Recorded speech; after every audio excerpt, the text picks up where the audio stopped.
এই পথে এভাবে যাবে, এই পথে যাবে, গিয়ে আবার সে কি করবে, সে হচ্ছে তোমার নর্মালি আবার এই পথে ব্যাক করবে, ব্যাক করে সে আবার ঘুরবে, ঘুরে কিন্তু আবার এই পর্যন্ত এভাবে যেতে থাকবে।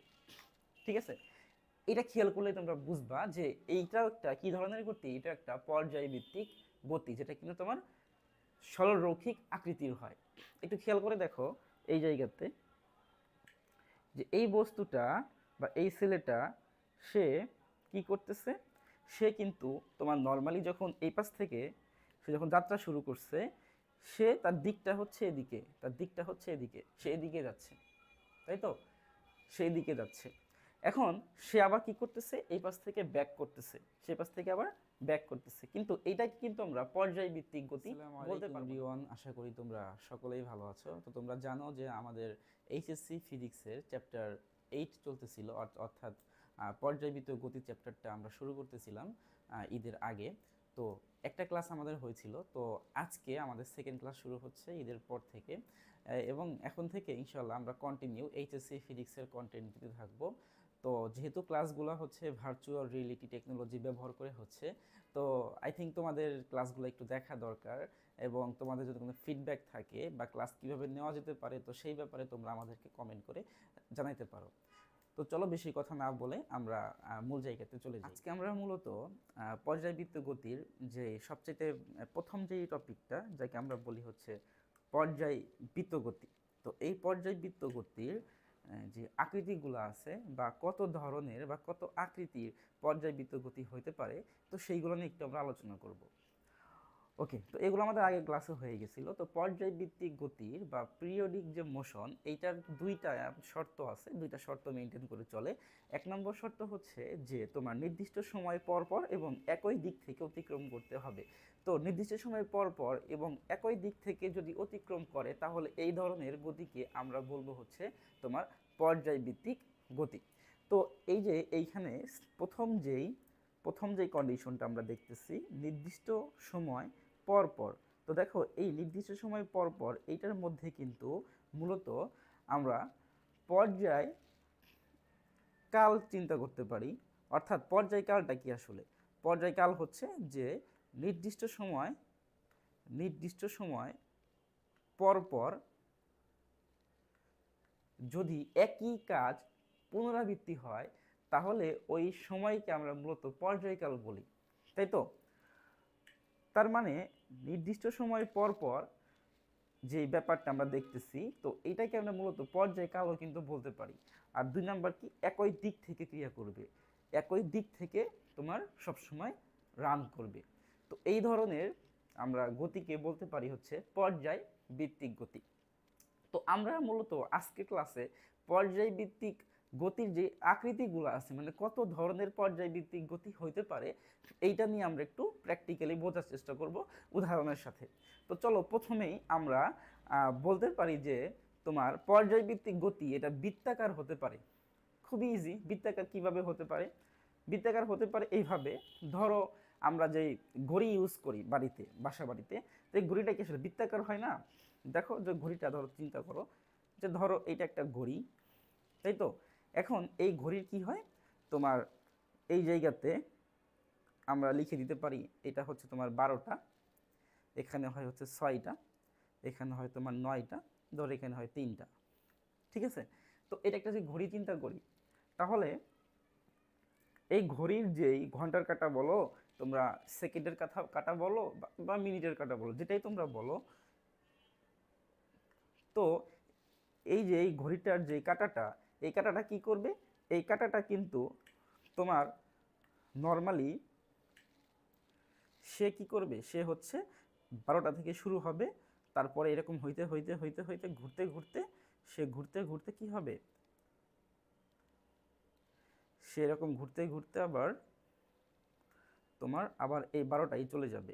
ঠিক আছে, তার মানে হচ্ছে যে এই যে তোমার ঘন্টার কাঁটা বা মিনিটের কাঁটা বা সেকেন্ডের কাঁটা যেটাই বলো, এটা কিন্তু ঠিক 60 মিনিট পর পর, যদি মিনিটের কাঁটা হয় তাহলে ঠিক 60 মিনিট পর পর সে কিন্তু কি করবে, সে কিন্তু ঘুরেই ঠিক 12টার কাছে চলে যাবে। তার মানে একটা নির্দিষ্ট সময় পর, তাই তো, ঠিক 60 মিনিট পর সে যেখান থেকে যাত্রা শুরু করছিল আর ওই বিন্দুতে চলে যাচ্ছে, এবং দিকটা কিন্তু সেম। চিন্তা করো, দিকটা কিন্তু সেম। সে কিন্তু নর্মালি কি করতেছে, সে 12টা থেকে এদিকে, নর্মালি সে এদিকেই কিন্তু বারবার যাচ্ছে, এদিকে গিয়ে কিন্তু বারবার অতিক্রম করতেছে এবং ঠিক 12টার কাছে চলে যাচ্ছে। তার মানে এইখানে কিন্তু দুইটা কন্ডিশনই মানছে। একটা কন্ডিশন হচ্ছে যে তোমার নির্দিষ্ট সময় পর পর, এবং আরেকটা কন্ডিশন হচ্ছে যে সে একই দিক থেকে ক্রিয়া করতেছে। তার মানে এইটা একটা মানে বৃত্তাকার, এটা একটা বৃত্তাকার পর্যায়ভিত্তিক গতি। তার মানে বৃত্তাকার আর তোমার কি হতে পারে, পর্যায়ভিত্তিক গতি হতে পারে। তারপর তোমরা চিন্তা করতে পারো বৃত্তাকার আরো আরো কিছু চিন্তা করতে পারো, যেরকম ধরো যে ইলেকট্রন, তাই তো, যেরকম ধরো আমি চিন্তা করি যদি যে এটা একটা কক্ষপথ, তো এই কক্ষপথের মধ্যে আমরা কি জানি, আমরা জানি যে তোমার বড় একটা নিউক্লিয়াস থাকে মাঝে, এবং এই নিউক্লিয়াসের চারদিকে, এই নিউক্লিয়াসের চারদিকে কতগুলো কি থাকে, কতগুলো এরকম ইলেকট্রন এখানে থাকে। তো এই ইলেকট্রনগুলো কি করে, ধরো আমি যদি একটা বিন্দু চিন্তা করি, যে এই বিন্দু, ছোট্ট একটা বিন্দু চিন্তা করি যদি আমি, তাহলে এই যে ইলেকট্রনটা সে কি করবে, সে এই বিন্দু থেকে তোমার নর্মালি এইভাবে ঘুরতে থাকবে, তাই তো, এবং এভাবে সে এই নিউক্লিয়াসকে কেন্দ্র করে বৃত্তাকার পথে সে ঘুরতে থাকবে। এবং এই যে সময়টা, অর্থাৎ সে যখন এই বিন্দু থেকে যাত্রা শুরু করছে, তো তার যেই সময় সে এই জায়গাতে আসবে, পরবর্তীতে কিন্তু আবার সে যখন যাত্রা শুরু করবে সে কিন্তু ওই সময় এই জায়গাতে আসবে। তার মানে সে কিন্তু একটা নির্দিষ্ট সময় পর পর সে কি করতেছে, সে হচ্ছে তোমার এই বিন্দুটাকে ক্রস করতেছে। তাহলে একটা নির্দিষ্ট সময় পর পর ক্রস করতেছে, এবং দেখো খেয়াল করে তাদের যে দিকটা, দিকটাও কিন্তু সেম। সে কি করতেছে হচ্ছে সবসময় একই দিক থেকে, একই দিক থেকে সে হচ্ছে গতিশীল হচ্ছে, তাই তো। তার মানে এটা একটা কি তোমার বৃত্তাকার পর্যায়ভিত্তিক গতি, ঠিক আছে। তার মানে বৃত্তাকার হতে পারে পর্যায়ভিত্তিক গতি। আর কি কি হতে পারে, এরপরে এটা মুছে দিচ্ছি, আর কি কি হতে পারে, আবার হতে পারে তোমার হচ্ছে উপবৃত্তাকার। বৃত্তাকার তোমরা দেখলাম, এরপরে হতে পারে কি উপবৃত্তাকার। তো উপবৃত্তাকার কিভাবে হয়, চলো আমরা এটাও দেখি উপবৃত্তাকার কিভাবে হতে পারে। ধরো এটা তো উপবৃত্ত, তাই তো, আমরা জানি এটা উপবৃত্ত। তো এই উপবৃত্তাকার কিভাবে হয়, তোমার এইখানে সূর্য, এটা হচ্ছে সূর্য যদি চিন্তা করি আমরা সান, আর এই জায়গাতে আমরা যদি একটা পৃথিবী চিন্তা করি, এটা একটা পৃথিবী, ঠিক আছে। এবং এই পয়েন্টে ধরো আর একটা বিন্দু আছে, ছোট একটা বিন্দু আছে, আমি যে বিন্দু সাপেক্ষে চিন্তা করব। এখন খেয়াল করে দেখো যে, খেয়াল করে দেখো এই যে পৃথিবীটা, এই পৃথিবীটা ধরো আমরা জানি যে পৃথিবী সূর্যকে কেন্দ্র করে ঘুরতে থাকে, এটা উপবৃত্তাকার পথে ঘুরতে থাকে। এখন এই যে পৃথিবীটা সে যদি এই বিন্দুকে কেন্দ্র করে, মানে এই বিন্দুকে একটা নির্দিষ্ট সময় পর পর পৃথিবী চারদিকে ঘুরতে থাকে, তাহলে দেখা যাবে যে এই যে পৃথিবীটা সে কিন্তু এই বিন্দুটাকে দিক কোন দিক হবে, দিক হবে হচ্ছে তোমার নর্মালি এই দিক থেকে সে বারবার একটা নির্দিষ্ট সময় পর পর সে কিন্তু অতিক্রম করতেছে। তার মানে তোমার পর্যায়ভিত্তিক গতি এটা কিন্তু মূলত তোমার উপবৃত্তাকারও হতে পারে, ঠিক আছে। ওকে, এরপরে আমরা দেখি যে পর্যায়বৃত্ত গতি ত্রিভুজাকৃতিরও হতে পারে, তাই তো। ত্রিভুজাকৃতি কীরকম হতে পারে, ধরো আমরা এখানে একটা ত্রিভুজ আঁকতে পারি, একটা ত্রিভুজ আঁকতে পারি। তো এই ত্রিভুজের নর্মালি আমি এই কালারটা নিই,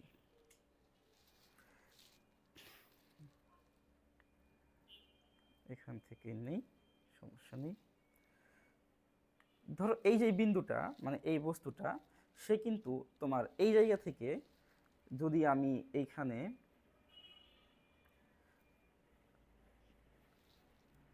আর একটা বিন্দু চিন্তা করি, ধরো এই বিন্দুটাই ধরো, তো এই বস্তুটা সে কি করবে, এই বস্তুটা হচ্ছে সে এই ত্রিভুজাকৃতির যে পথটা আছে এই পথটা দিয়ে সে যাত্রা করবে, এবং সে কিন্তু ঠিক নির্দিষ্ট সময় পর পর ঠিক কী করবে একটু চিন্তা করে দেখো।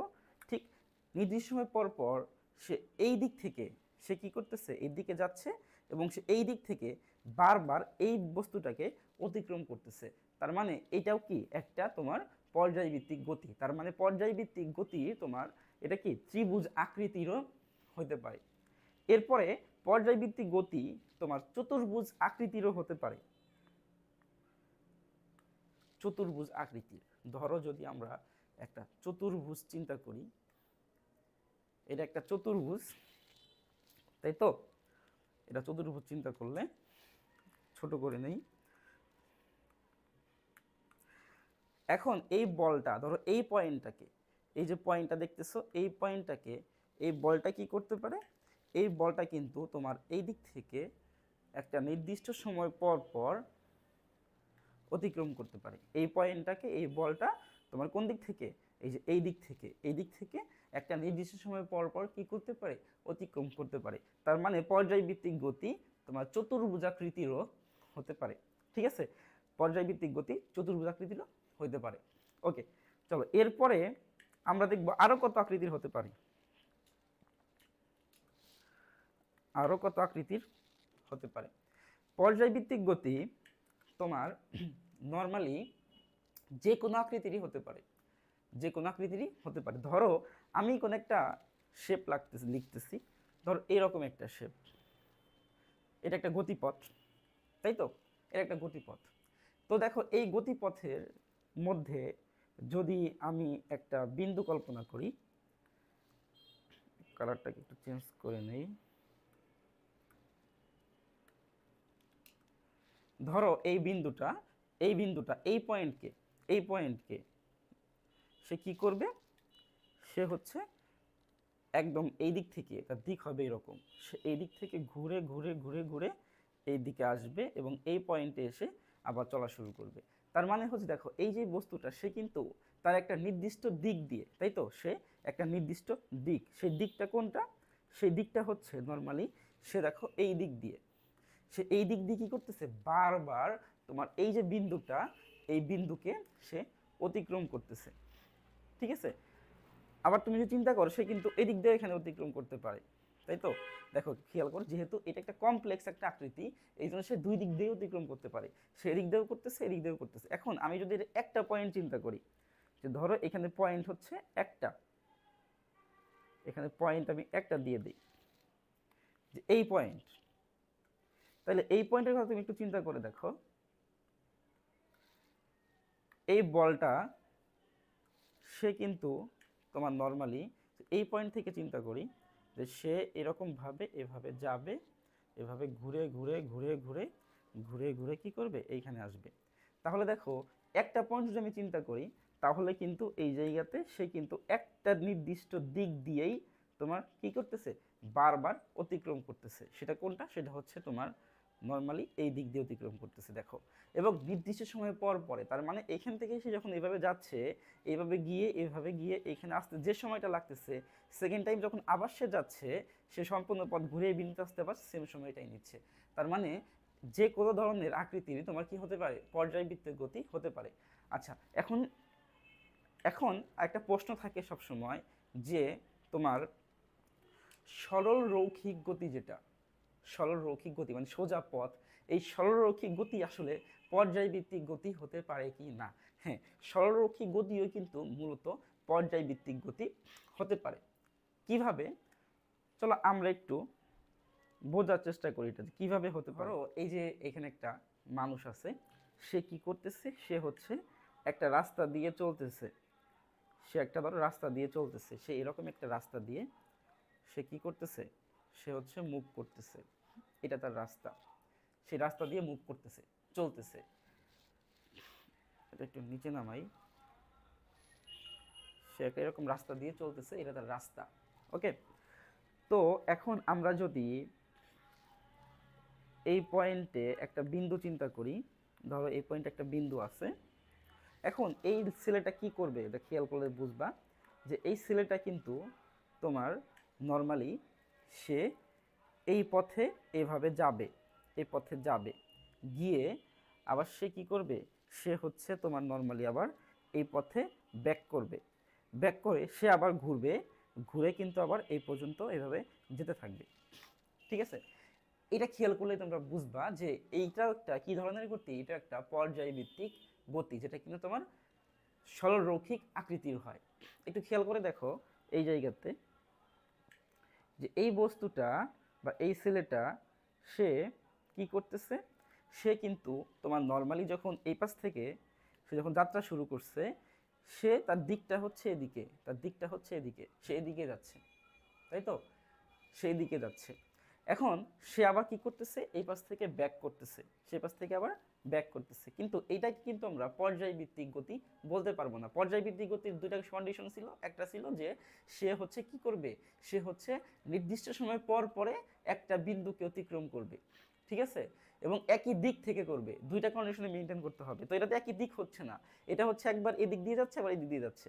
তার মানে একই দিক কখন হবে, সে সম্পূর্ণ রাস্তা ঘুরে যখন এই বিন্দুতে আসবে, তখন নর্মালি সে দেখো বারবার কিন্তু এই বিন্দু দিয়েই, মানে এই দিক দিয়েই কিন্তু সে এই বিন্দুকে অতিক্রম করতেছে।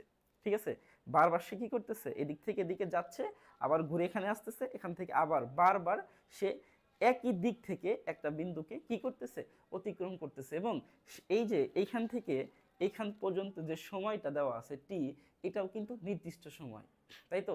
তাইলে সে নির্দিষ্ট সময় পর পরই কিন্তু একটা বিন্দুকে কি করতেছে, বারবার অতিক্রম করতেছে। তার মানে সরলরৈখিক যেই গতি আকৃতি, এটাকেও কিন্তু মূলত তোমার মানে সরলরৈখিক আকৃতির বরাবরও তোমার পর্যায়ভিত্তিক গতি হতে পারে। ঠিক আছে, আই থিঙ্ক জিনিসটা ক্লিয়ার। তার মানে আমরা এক কথায় বলতে পারি যে সব ধরনের আকৃতিতেই মূলত পর্যায়ভিত্তিক গতি আমরা চিন্তা করতে বা কল্পনা করতে পারি। ওকে, তো আজকের ক্লাস এই পর্যন্তই। আশা করি তোমরা পর্যায়ভিত্তিক গতির যে আকৃতিগুলো আছে বা কিভাবে মানে কোন কোন আকৃতিতে পর্যায়ভিত্তিক গতি হতে পারে সেটা তোমরা ক্লিয়ার। তো নেক্সট ক্লাস ইনশাল্লাহ আমরা থিওরিগুলো নিয়ে আলোচনা করব। তো সবাই ভালো থাকবে, আসসালামু আলাইকুম।